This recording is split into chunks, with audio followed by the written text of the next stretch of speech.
All right. Welcome, ladies and gentlemen, to today's training on building your business through social media. My name is Jeff. I am the co-founder of the Exercise Therapy Association. I am the founder of Personal Training Business Support.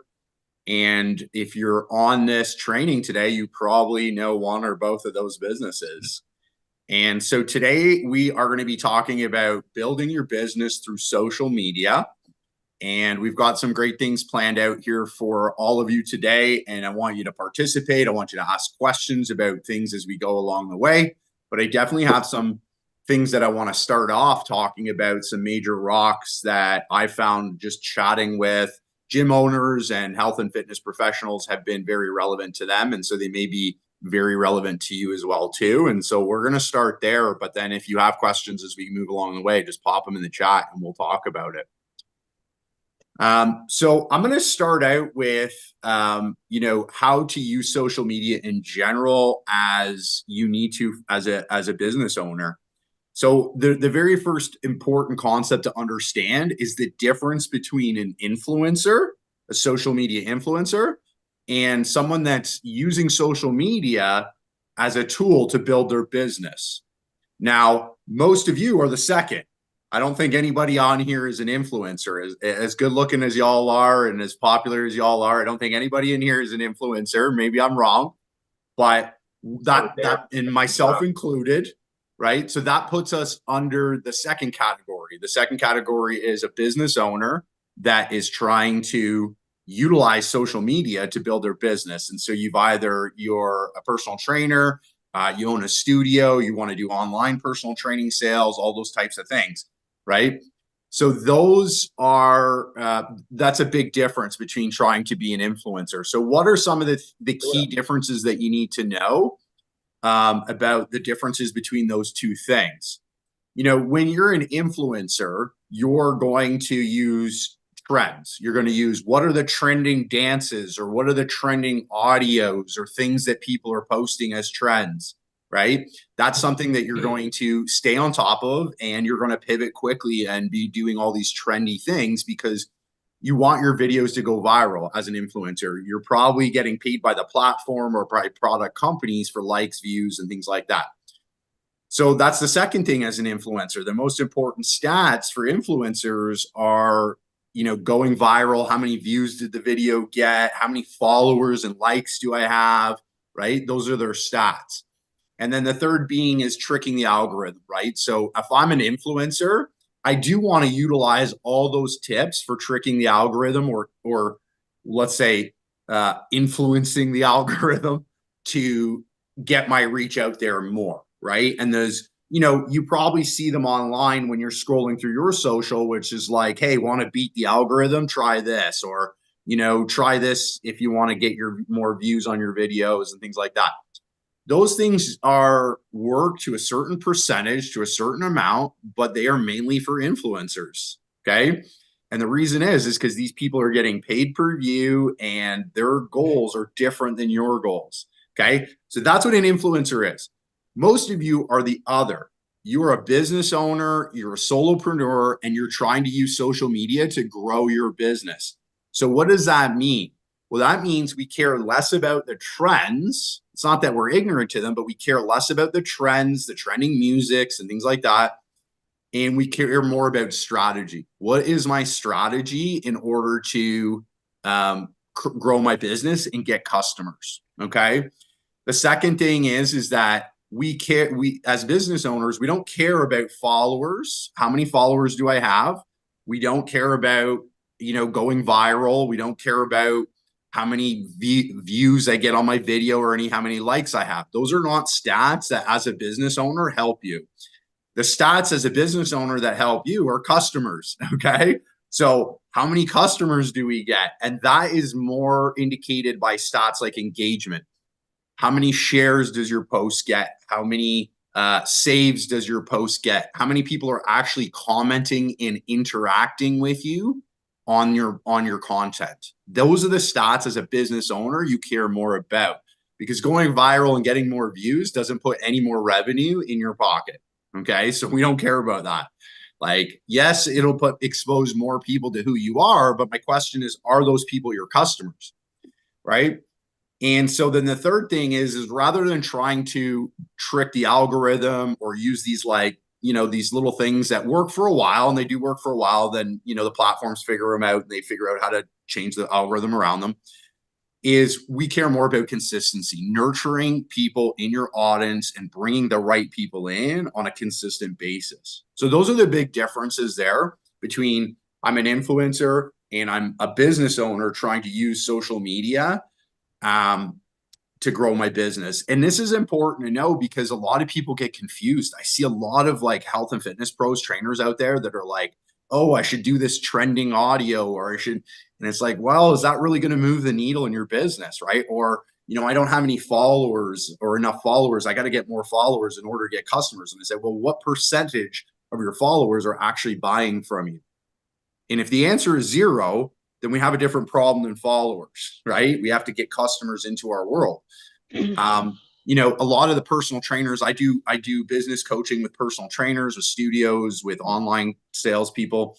And one of the things we look at is who's following them. And for personal trainers, a lot of it's other personal trainers, and that's not your customer, right? So you're posting content that appeals to other personal trainers. That's not who you're trying to bring into your world. You're trying to bring in your ideal client into your world. So we've got to focus more around bringing in clients, people that will potentially buy from you to your world. So that's why I wanted to start with that. What's the difference between being an influencer and using it as a tool? Because as business owners, and you might resonate with this, you feel stress. You feel like, oh, I don't have enough followers, or my videos aren't getting enough likes, or I see this, they're posting this thing on like how to beat the algorithm, and I don't know how to do that thing. Maybe I better figure it out. And don't worry, you don't need all that. You don't need all that. It's not for you. And so I'll tell a little story before I move on to the next point, is that I was made aware of this influencer who had, let's say 4 or 5 million followers. They had millions of followers and they had viral videos. And all the likes and the video views and things like that, and they wanted to monetize, and so they launched a product line, and they decided to do clothing because it was easy to put their brand on the clothing and launch it. So they launched these sweaters, this clothing line, to 5 million followers and made 16 sales. 16 sales at a $20 margin with 5 million followers. So my question is that, are the right people following them? Probably not, right? There's no revenue there. And then on the other side of the spectrum, I've seen businesses with 2, 3, 4, 5,000 followers that are generating $80,000 to $100,000 in sales a year on that, right? So the question is, who are we trying to bring in? And the answer is, if you're a personal trainer, if you're a studio owner, if you're trying to bring in customers. And so don't worry about all that like trending stuff and the follower stuff and whatever. It's not important. What we're going to focus on is the strategy piece, the consistency piece. Okay. So that's my first little nugget of today's session that I wanted to get into with all of you today. And if you have questions about that, you can definitely pop it into the chat. The next thing that I did want to talk about was, what is the difference between paid social media and organic social media? So that's a question that I get all the time, and all the different people that I'm working with, is the difference between the paid and the organic social media. So the simplest answer between paid and organic social media really comes down to time versus money. And that's about it, right? So when I explaining it to people, that's what I'm telling people. Like, this is a question of time versus money. Do you want to spend a lot of time working on your on social media, or are you willing to invest money into social media? And that's the big difference between building your business through social media, is just the time versus the money. They're both resources, and generally you have some of one and some of the other, and you just have to make a decision for your own business. Which one are you willing to part with, right? Or maybe you're going to use a combination of both. Maybe that's the strategy you're going with. And so the reason I say it's just a time versus money situation is this. When you post organically, okay, on our main platform, so let's use Meta as an example. When you post on Meta organically, you're gonna have about 7%, give or take, of your followers or friends see your post. 7%. Then they're going to show the post to 2% of the size of your following to new people. Okay. So what that means is that if I have 100 followers or friends on Facebook and I make a post, they're going to approximately show that post to 7 people, okay, that I know. And then they're going to show it to 2 people that I don't know. And then what happens from there is they're going to see, are people engaging with this content? Okay. So they're going to get it out there to those 7 people that I know and those 2 people I don't know. And then they're going to say, are people engaging with this content? Are they commenting on it? Right? Are they saving it or sharing it, whatever? And if that happens, if you get engagement, then they'll push it out a little bit more. They'll push the percentage up higher. And so that's kind of how viral works, is that, you know, they test things out and then, you know, they push things out to a wider network based on how it goes. So 7% is a very small number and has shocked probably a few of you, knowing that only 7% of your friends are actually seeing your post, but it's the truth. Like, you'll see when you go onto Facebook as an example, or Instagram, there's certain people that you see their stuff all the time. And you probably engage it or watch it longer or whatever. And so that's why you see it. But there's probably people you're connected with on these platforms that you never see their content. And it's not that they're not posting, you're just not getting shown it on your feed. Okay. And so that's important to understand, is those numbers. So when you're posting organically, because it's such a small number, right, that you're getting out there to organically, we have to put in the work and the time to make sure that we get it out to a wider network. So it means creating, you know, better content, probably creating more content, being a little bit more consistent. And then some of the hacks, you know, that I don't want to get into a ton of them, everything today. We can go into this more detail if we want to, but some of the hacks on this organic stuff is that you actually want to show up and spend time on the platform when your posts go out, if you're doing organic posts, which means that, you know, if I'm posting at 7 a.m., I want to be available around 7 a.m. So it's more important that you're available when you're posting organic than it is what time of day is best for you to post. And the reason why is because if you interact with the people interacting with your content, it will upscale it and it will get shown to more people. Okay. So here's the example, is that if I post a piece of content, we're going to talk about what to post later, but if I post a piece of content and Brett, you know, likes my post in the first 5 minutes that it was posted, and then I can tag him in the comments and say, Brett, thanks for liking. What did you like about it? And then if he replies, guess what's happening? I'm getting engagement on that post, right? And then Steven shares my post with his network. And then I go and I message Steven on the post that he shared, right? Hey, Steven, thanks for sharing. I'm interacting with the people that are interacting with my post, okay?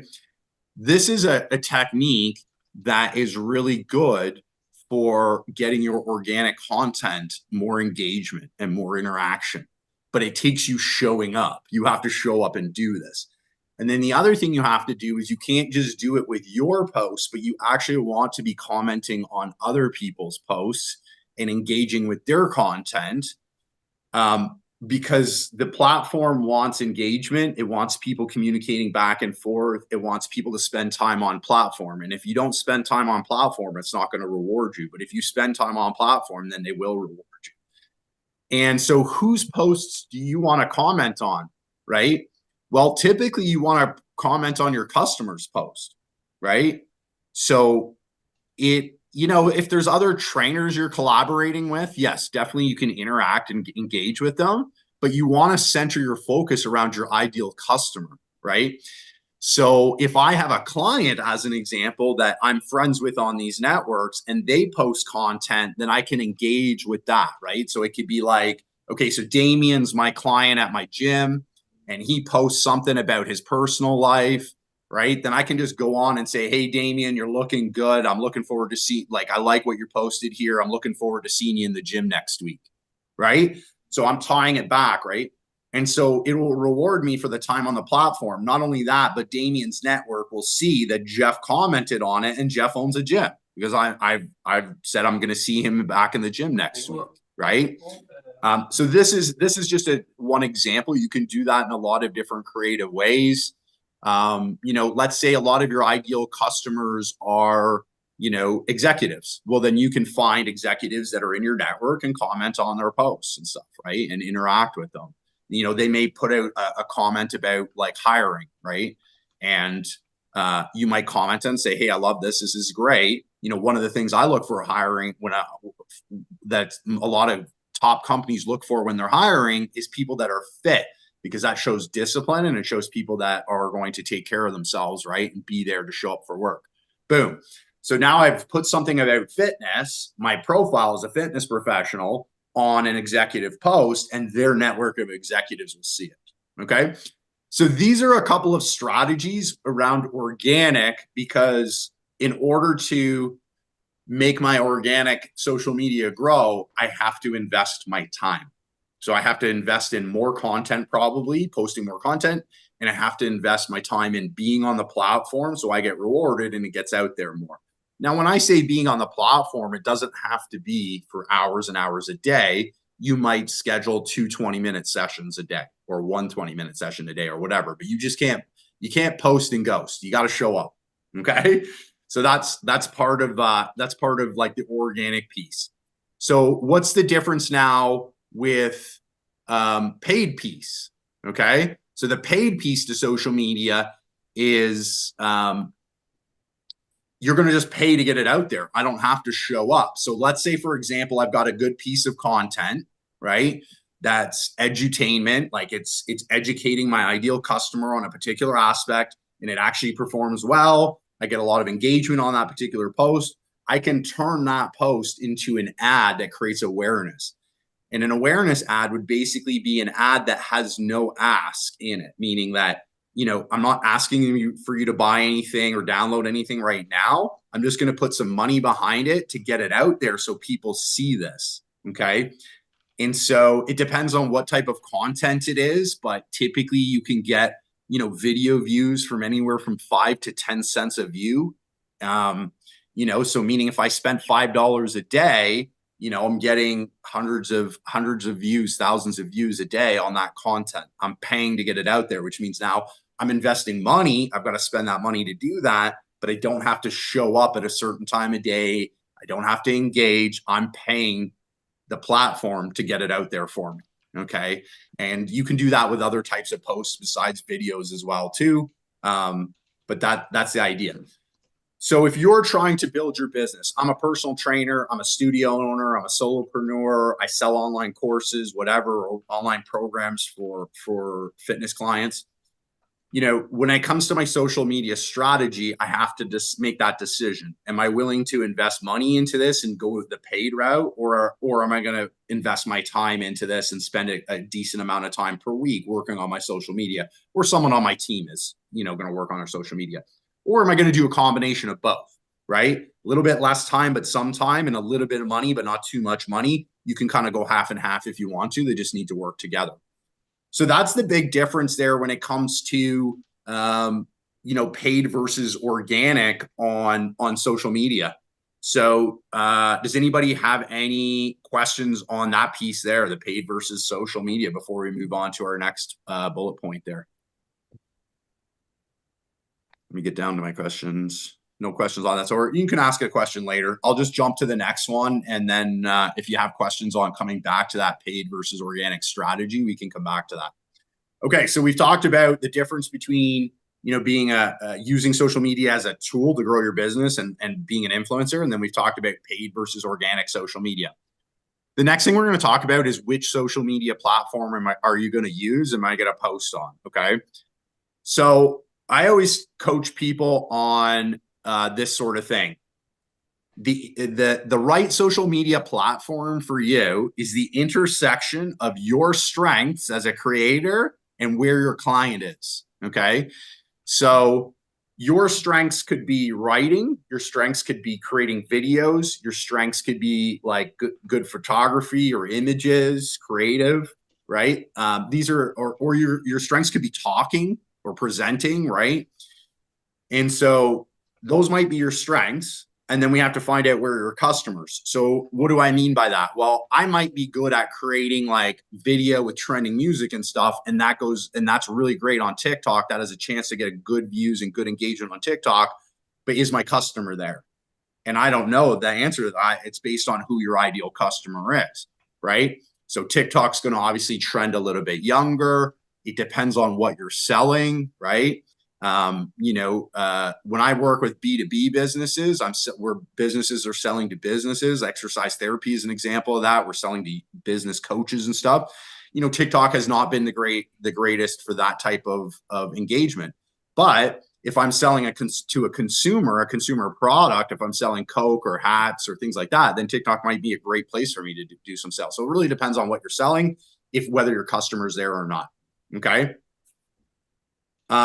And then, I might be great at, creating good images and stuff like that. So now I'm looking at Facebook, maybe LinkedIn. LinkedIn obviously trends towards a little bit more professional and business to business. It also has great mobility for articles. Like if you're good at writing articles will get out there and people will comment on the articles and stuff like that. So if you're someone that writes, LinkedIn might be the avenue for you, right?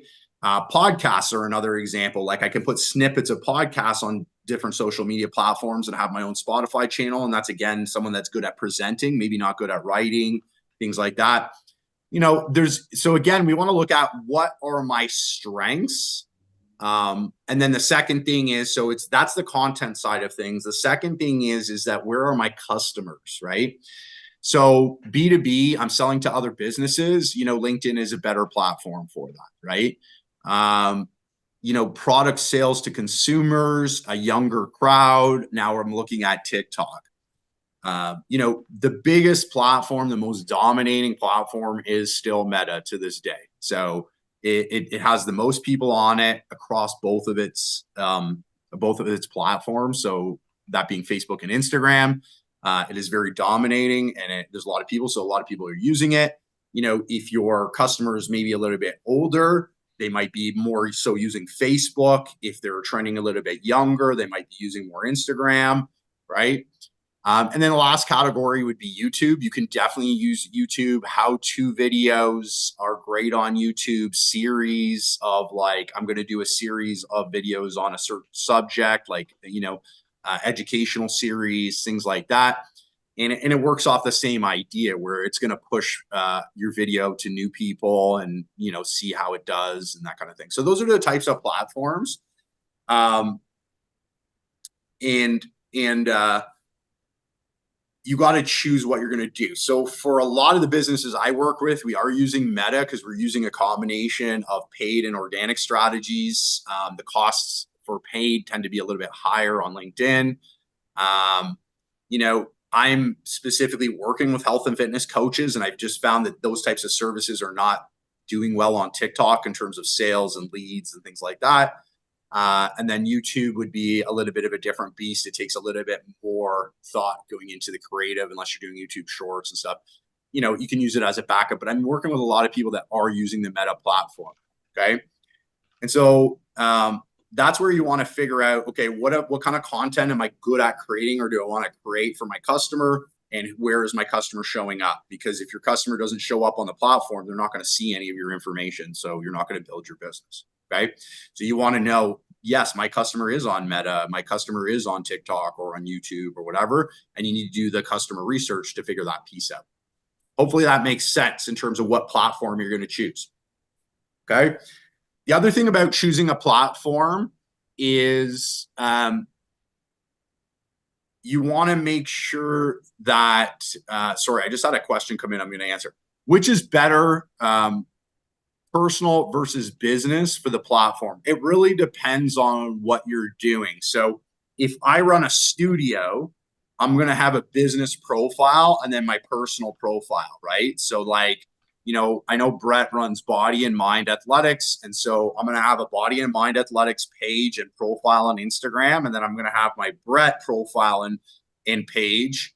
And on the, and I'm going to share across both, right? So you're going to post from your business page, and then I'm going to share across my personal stuff as well too. Now, if I'm a solopreneur, so I'm an in-home trainer, I work at a studio that I rent space out of, and it's just me, right? Jeff Personal Training Incorporated, I would use a personal profile, not a business profile. Okay. There's a couple advantages to that.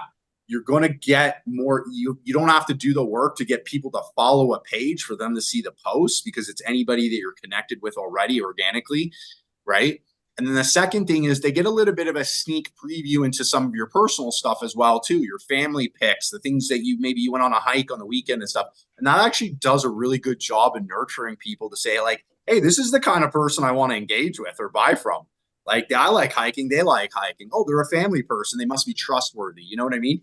So it actually gives you those benefits of, it's easier to pump it out through your personal page, as well as they get without the extra work, you get to do a little bit of that, nurturing that you're a real person, versus when you have a business page, you have to do extra work to add some of that personal stuff into the business page, right? So it's just easier. So if I'm a solopreneur, then I would be using my personal profiles to promote my business.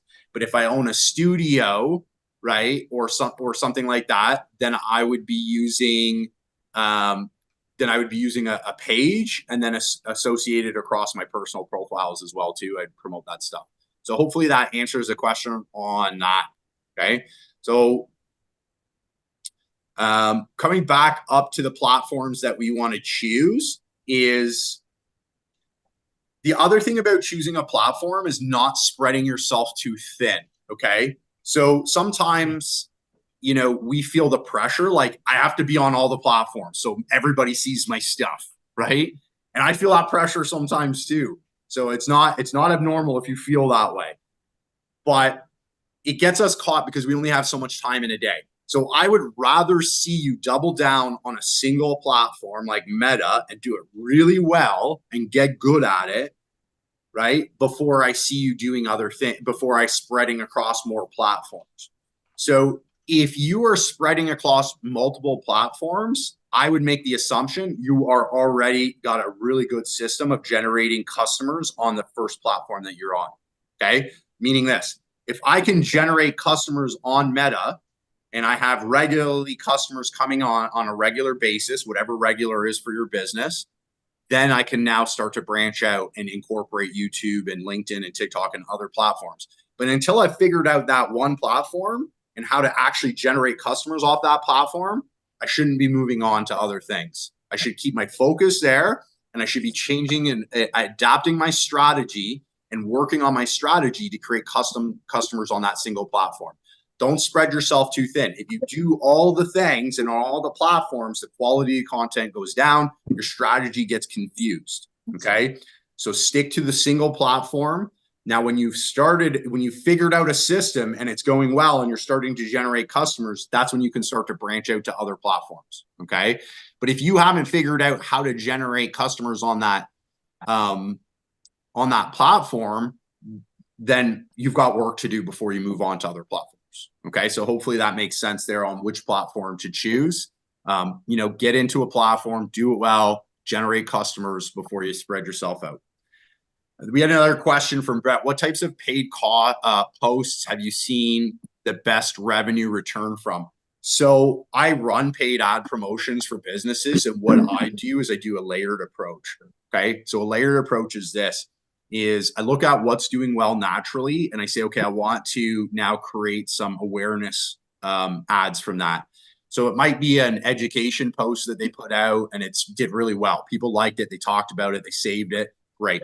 Let's take that and turn that into an ad and get thousands of people to see that, because obviously people liked it in your community. And so there are other people out there that would like it too. Once they've done that, I would move to a mini commitment. A mini commitment means like, how can I get you to take a step off of platform, like engage with my blog or look at my YouTube channel, or even just check out my website or whatever. Not ask for anything, but a mini step. So that's step number 2 for me. I run an ad, I retarget those people that looked at the first post, and I say, here, check out my blog. If you like that, you'll like this blog. That's step 2. Step number 3, I now run lead generation. Okay. So now I start to generate leads from those audiences saying, okay, like either, if you're a studio, come in for a free workout, just give us your email and we'll send you a pass.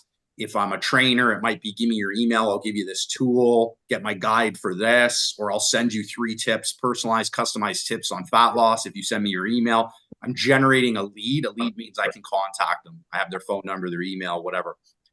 And then step number 4 would be now trying to sell, right? So now it's like both through my back end, CRM, email, whatever, and through the platform, I'm going to try and sell. So when I look at paid ads, that's the formula that I've used. It works very well for exercise therapy. It's worked well for the other businesses that I've worked with, but it is a layered approach. And then we have metrics on each of those layers. So the metrics on each of those layers, what's my cost per view on layer 1? What's my cost on landing page view for layer 2? What's my cost per lead on layer 3? And what's my cost per client acquisition on layer 4? So that's kind of how that works with that paid stuff. Okay, I got some more questions here. So what to post on, I'm going to come back to that. I haven't talked about that. Should you post yourself in videos versus clients and ideal clients? Yeah, you can post yourself in videos. AI to leverage all this. I'll come back to that.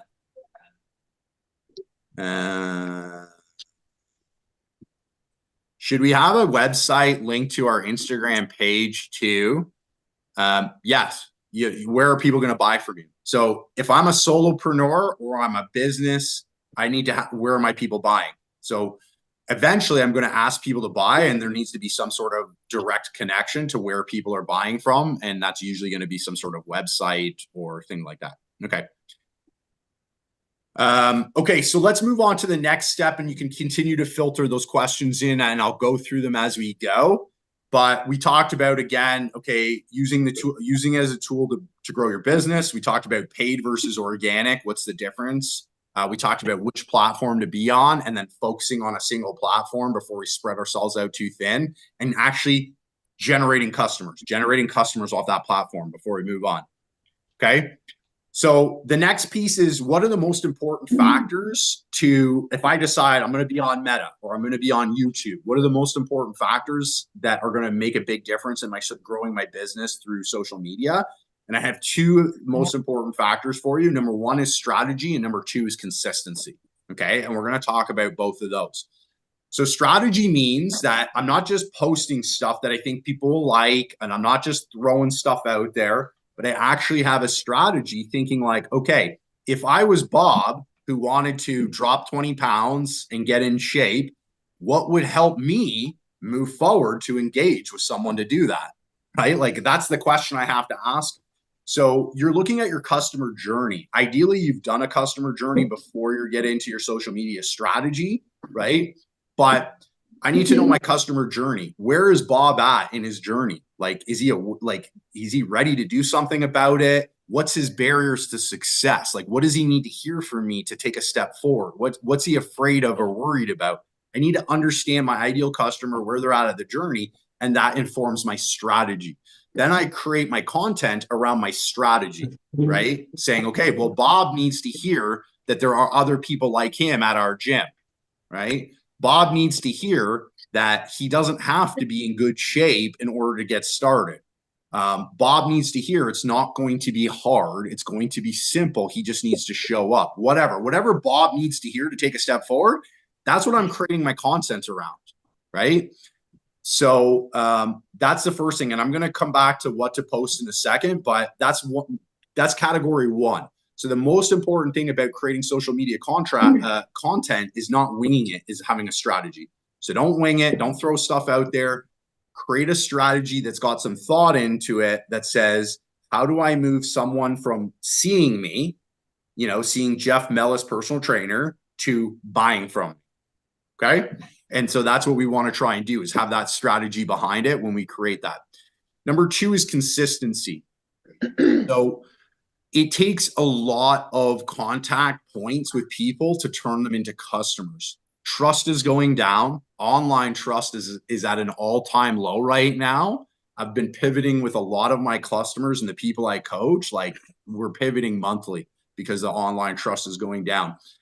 So what does that mean? That means people need to engage with you a lot before they're going to be willing to buy from you. Okay. So the average they're saying is about 27 touch points before someone is buying from someone these days. Okay. That's a lot of touch points. Now, those aren't all touch points where you're talking to the person. Maybe it's a post that they saw of yours or whatever. Maybe they participated in a challenge you did or downloaded your lead or looked at your website. Those are all touch points. What I'm saying is that's why consistency is so important, is that I can't just post and then ghost for a while. I'm really good. I'm posting for a month and then I don't show up for a month, because people are not going to think I'm serious. People are not going to think I'm trustworthy. That month that I don't show up, they're going to be looking at other people's stuff and that are building their trust, and you're losing their trust. So consistency is really, really important because it builds trust and it gets people to know your values and your brand. So eventually they will buy from you, and that takes time. Okay. So what I always recommend around consistency is this: build yourself a schedule and build a schedule you can commit to. Everybody in this training here today has different schedules and commitments. People have kids, people have studios, people are solopreneurs, people have personal activities. They have to take care of aging parents, whatever. Everybody's schedule is different. So I'm not going to presuppose that I know what your life's like. But what I am going to say is that you know what your life's like and you know what you can commit to. Okay. So I would say figure that out. I can commit to posting twice a week. I can commit to posting 5 times a week, 3 times. It doesn't matter. It's personal. It's about you. But whatever you choose, I need you to commit to that for 6 months. And then in the next 6 months, you make another commitment. Am I going up or down a post per week? Okay. So whatever you're going to do, you're going to commit to it. Okay. And you're going to show up on a regular basis to nurture your people, to build trust. Okay. Then the second piece is that I'm actually going to build myself a schedule. This is more so to make my life easier. Okay. I think the biggest challenge that we all have, and you guys all can correct me if I'm wrong on this and call me out, but is creating content, having the time to create content, create the videos, create the things. What do I post? All this stuff is creating content, right? And so what I want you to encourage you to do is to create a schedule, meaning like, okay, Sunday or whatever, Monday, Wednesday, Friday, I post. Monday, I post around this topic. Wednesday, I post around this topic. Friday, I post around this topic. And we'll get to the topics in a second. Then what I do is I batch create. Batch creates means I never just create one post. I'm creating 10 to 12 posts at a time. Okay. So if Monday, I have a particular topic or content theme, then what I'm going to do is when I take my office time or my half day or my 2 hours, whatever time I have to work on my social media content, I'm going to create 12 of those posts.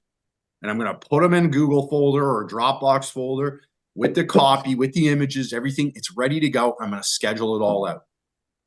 Okay. That's how you save time, because it takes effort to get in and out of creative mode, to get in and out of filming, to get in and out of using Canva, to get in and out of copywriting, whatever. Right. So it takes time to do all these things. So don't have to do it all the time. Dedicate time, put it in your calendar. This is my social media, working on my social media time, and batch create. So create 12 videos at once on different topics, create 12, carousel posts at once, create 12 ask posts at once, whatever. We're going to get into that, but batch create. So around consistency, we're going to choose a consistency that we can commit to for the next 6 months without fail. We're going to create a calendar to make it easier for us to create content. And we're going to batch create that content and schedule it out in advance. You can use free schedulers. Like Meta has the business suite, and you can schedule up to a month in advance. And then you have tools that you can pay to schedule even further ahead of that.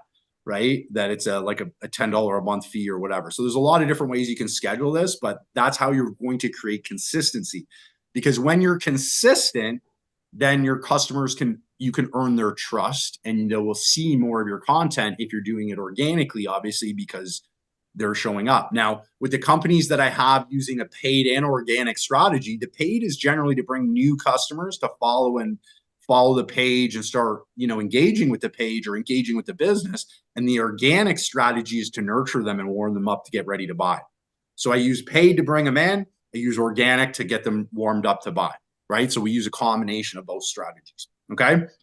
So strategy and consistency. So let's talk about strategy. If anybody has any more questions on what I just talked about there in consistency, but we'll get into the strategy of what I need to post, okay?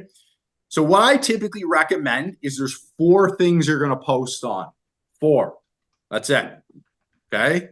4 themes.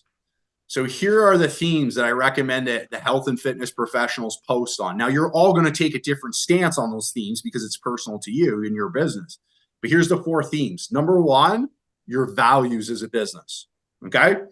So if I own a studio, what are the studio's values? If I'm selling an online course, what are the values of that online course company?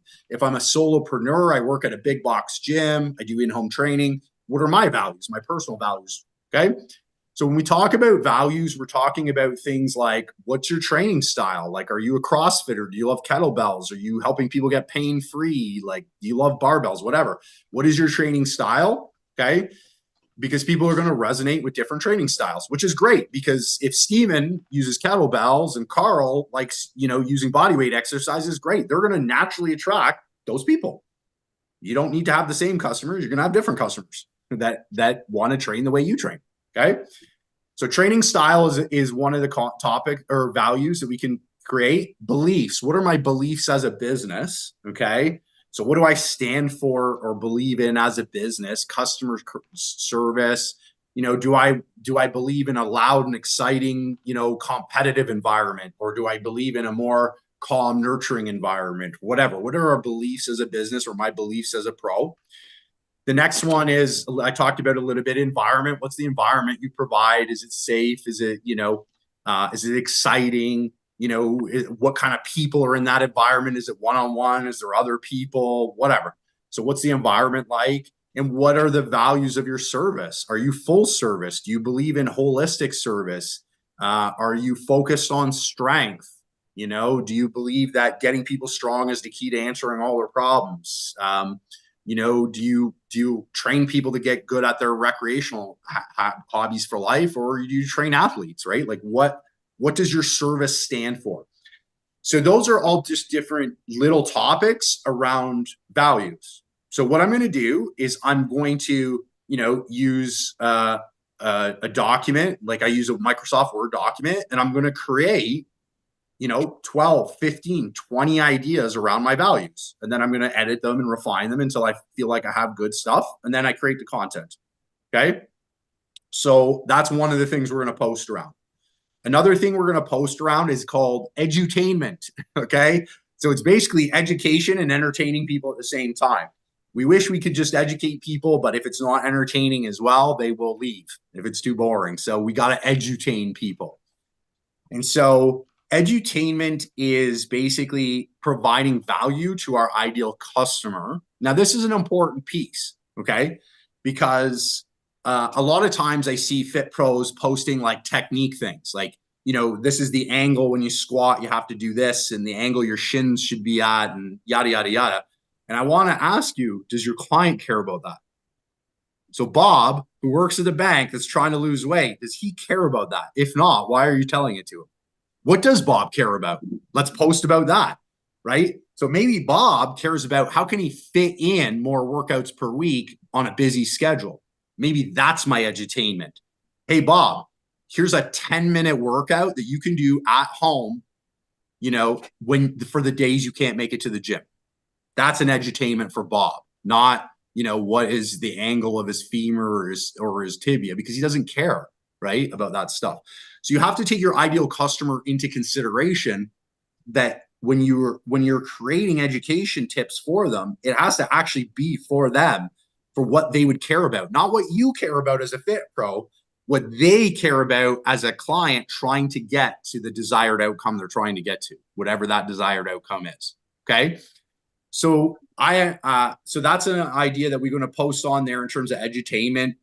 We want it to be actionable. Okay. So if the idea is way too big and it's going to take 9 months for them to implement, I'm going to lose them. What's something they can do today or tomorrow? So when I'm posting edutainment, make it actionable. That's why I said, Bob, here's this 10-minute workout you can do, right? On the days you can't make it into the gym to see me, right? Because it's actionable. Bob can do that tomorrow, right? So it has to be actionable. It can't be this big complex idea. We need to simplify it into something that's actionable. And here's the reason why. If they don't ever do any of your tips, are they going to ever buy from you? Probably not. It has to be actionable. They have to be able to put it into practice, and it has to move them a step forward in their journey, right? Meaning like, that was great. I did that workout, but I don't feel like I moved any closer to my goals or my results, right? So if my desired outcome is to get stronger, then the tips you have to give me has to help me get a step closer to that. If my desired outcome is to be pain free, then the tip you give me has to take me a step closer to being pain free, right? So it has to give me a step closer. It has to be simple and actionable, and it has to be created that's value for the client, not for us as FitPost, but for the client, what they want to get from you. Okay, so that's our second type of post is edutainment. That can be videos, it could be slides, it could be images with copy. You can create this in a lot of different ways, but that's the theme that we're posting on. Okay. Theme number three is efficacy, meaning that what I do works. Okay. One of the biggest questions customers have in their mind is, will this actually work? Okay. And so we want to prove to them that the stuff we do works. How do we prove that to them? We have testimonials, written video testimonials. We have before and afters that we can post. We tell stories online about people that worked with us and the results they got, right? David, he worked with me for this period of time. He was, a banker, and he was suffering from this, and this is the thing he got, whatever. And, I don't even have to use an image of David. I can use a different image. But I can tell that story in the copy, right? And then we want to know why our system's different. Okay. So the people looking at your content, they've tried other things and they have failed. So why will it work with you? Why is it different? Perhaps it's more flexible. Perhaps it's easier to accomplish. Perhaps you provide more support. You give more tools. I don't know, but why is it going to work different than the things they've tried in the past? So when we're talking about efficacy, those are the things we're going to create content around. Testimonials, stories, and why it's different, why it's actually going to work this time. Okay, so that's content number three, piece number three. Content piece number four is the ask. This is really important. Ask for stuff. Okay. So I often see people, they post all this stuff, but they never actually ask for the customer to do anything. Okay. So content theme number four is you have to put an ask in there. Now, the key about ask is you need to sprinkle it in. You can't have it all the time. So how many people here look at their Facebook and are sick of being asked to buy things and download things, right? Probably everybody. I am too. Okay. So keep that in mind about your customers, that they like you, they're engaging with your content, they're seeing it. Don't ask them all the time. My recommendation is anywhere from every 2 weeks to 4 weeks, okay, to ask. So I might ask for something once every 2 weeks, once every 3 weeks, or whatever. That means the people that have engaged with my content for the last couple of weeks, they're going to see it and they're going to get the opportunity to engage. So that's number one, is make sure there's a good ratio of delivering value to asking for something. In general, again, time is one factor, or amount of content is another factor, meaning like we probably want to have, at least 6 or 8 value pieces with no ask to every one piece of content that has an ask in it. Okay. So we can use time, or we can use how much content as a measure to when we're asking for something. Okay. So what are we going to ask for? Well, we're going to ask for all types of things, but I have a hierarchy of asking customers things for digital promotions. Okay. And the hierarchy goes from, least invasive or easiest to most difficult or the biggest ask. Okay. So the easiest is on platform engagement. So this might be like, hey, check out this other post in our bio on the same topic. Or it might be like, share this with someone or comment on this, or what are your thoughts on this, whatever.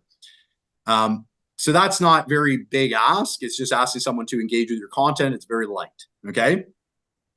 Now, a caveat on this one is certain phrases will actually decrease your visibility in the algorithm. So if you say comment below, you'll decrease your, if you say share or whatever. So you have to create words that mean that without saying that.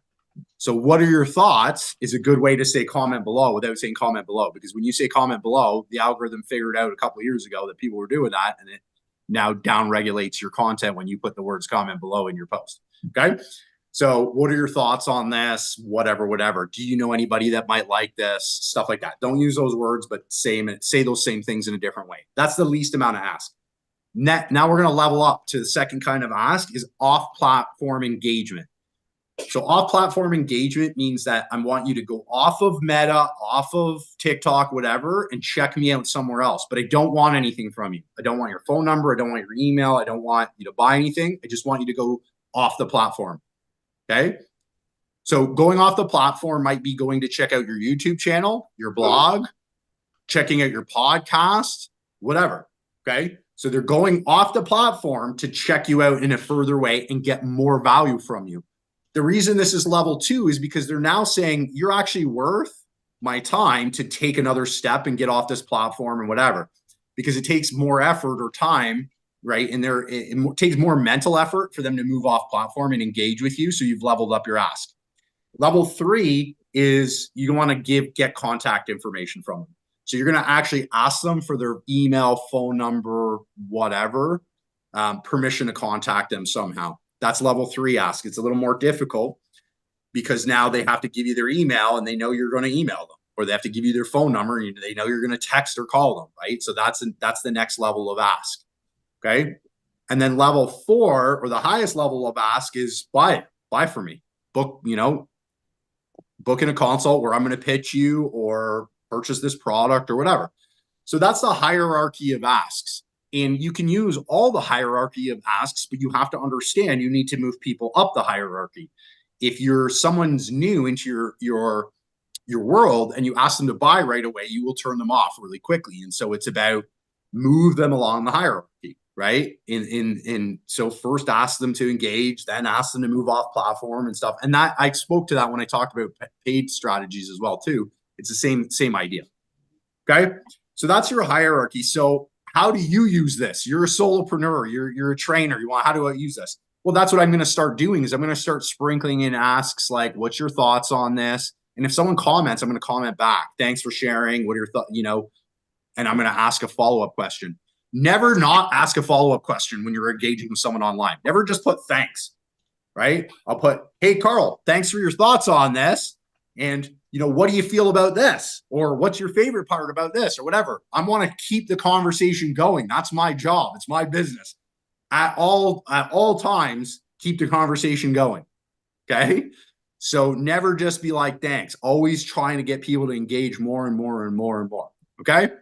Have you seen this? Have you checked out this video? If you like this, maybe you'll like this, whatever. Okay.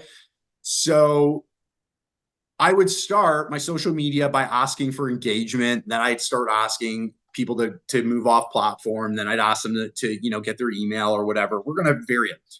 So I'm going to move people up the hierarchy of asks. I'm going to ask on those frequencies, which I said was like twice, once to twice a month, or once for every 6 to 8 pieces of content. Right. And then I'm going to vary up my ask on the same ask. So here's the example. If I want you to download my guide to whatever, then I got to change that up. I can't ask it the same way every time because it's going to get stale. So I'm going to have the same link. I'm going to have the same ask, but I'm going to post different content around that ask. I'm going to take different angles at it, right? So as an example, like let's say I help business executives that have back pain perform at their best. Okay. So what I'm going to do is the first one might be like, look, you sit most of my clients sit all day. They end up with compressed low backs, back pain, download my guide, right? So that's an ask number 1. So the next time I come back to that same guide, I might come at it from a different energy, a different standpoint. I might say like, look, it's really hard for you to perform at your best, especially when you have that nagging ache or pain, right? get the best possible performance. So instead of using it from a pain standpoint, I'm coming at it from a performance standpoint. So the point being is that I'm going to use different visuals, I'm going to use different angles, and I'm going to change the way that I ask on the same ask. You don't have to change your ask all the time. You don't have to change the way that you ask. Imagine you really wanted to date a girl, like bad, or a boy. So you want to date someone really, really bad. Okay. You love this person, love at first sight, and they said no, and you're going to ask them again. You have to get creative, right? And then the third or fourth or the fifth time you ask them to go on a date with you, you're going to start being really creative with the way you ask. Think about that. So the ask is going to be the same, but you're going to change the way you ask to appeal to different types of customers and things like that. Okay. So that is when it comes to what are we posting? That is what we're posting. So if I posted 3 times a week, I could create a schedule. Monday, values. Wednesday, edutainment. Friday, efficacy. And then the second Friday, I'll swap out with an ask. And then I just keep that same schedule for the next 6 months. I batch create my content, 20 ideas on each one of those, and I'm ready to roll. I got 20 weeks worth of content. Okay. So that is how you create a strategy. Now you have to adapt your strategy as you go. Meaning that you going to see what works. Like if you have a particular type of post and it does really well, then create more of that type of content. And you have posts that don't do so well, stop creating that type of content, right? So you have to vary things up as you go, okay? And adapt based on what's working and what's not working, okay? So we are at the 2 o'clock mark. There's some people that have to jump off. I've got another 30 minutes I'm going to be able to spend with anybody that's able to stick on. I'm just going to quickly recap the points that we learned, and then anybody can fire some questions, and I'll cover some of the questions that are in the chat there as well. So we want to build our business through social media, and we learned some really important things today. We learned that what's the difference between like being an influencer and using social media as a tool to build my business. Using social media as your tool to build your business, you have strategy. The metrics you look at are different. You're not looking at those vanity metrics. You're looking at different metrics. Okay. You're looking for customers, not followers, engagers, not likes. Okay. And we want to show up consistently and nurture people and understand that we're going to take them through that customer journey. Okay. We talked about the difference between paid and organic is basically time versus money. Which do you have to invest in your social media strategy? We talked about which platform. It's at the intersection of your strengths and where is your customer going to get that content or be there, show up to consume that content, and starting with a single platform and generating customers off it before we spread ourselves out. And we talked about our 2 most important factors for running our social media, which is having a strategy behind and consistency. Then we talked about what to post. So meaning that we have our 4 main categories on what do we need to post: values, edutainment, efficacy, and our asks. Okay. So those are the big topics we covered today.